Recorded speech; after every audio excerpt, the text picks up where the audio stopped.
এই কেকটা বোনটা খুবই আর্জেন্টলি অর্ডার করেছে, তাও ভালো যে আগের দিন কনফার্ম করেছে। মানে অনেকজন তো 1-2 ঘন্টা আগে বলেছে যে 2 ঘন্টা পরে কেক নেবো। এগুলো করা না খুবই একটু মুশকিল হয়ে যায়। আপনারা যদি একদম ডিসাইডই করে নেন যে আমার কাছ থেকে কেক নেব, আমি বলবো যে অন্তত একদিন আগে কিংবা 7-8 ঘন্টা আগে কনফার্ম করে দেবেন। তো এটা যে স্যারের জন্য নেওয়া, সেই স্যারটা হলো আমারও স্যার। মানে আমি কি বলবো, স্যারের জন্য আমার কিছুই বলার নেই, কারণ স্যারটা হলো আমার মানে জীবনে বেস্ট স্যার বলতে গেলে। তো স্যারের জন্য যেহেতু নেওয়া, আমিও ভীষণ ব্লেসড যে এবার আমি স্যারের জন্য কেক করতে পারিনি, তো সেই সোর্সে আমারও করা হয়ে যাচ্ছে। আর বোনটা যেহেতু ওই স্যারের জন্যই নিয়েছে, তো আমার ভীষণই ভালো লেগেছে। আগের বার অবধিও আমি স্যারের কাছে পড়তাম, তো স্যারকে আমি আগের বার একটা কাপ কেক করে দিয়েছিলাম।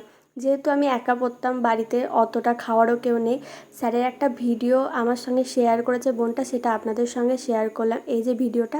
আর রিভিউটাও অ্যাড করে দিলাম, যেটা বোনটা খেয়ে বলেছে।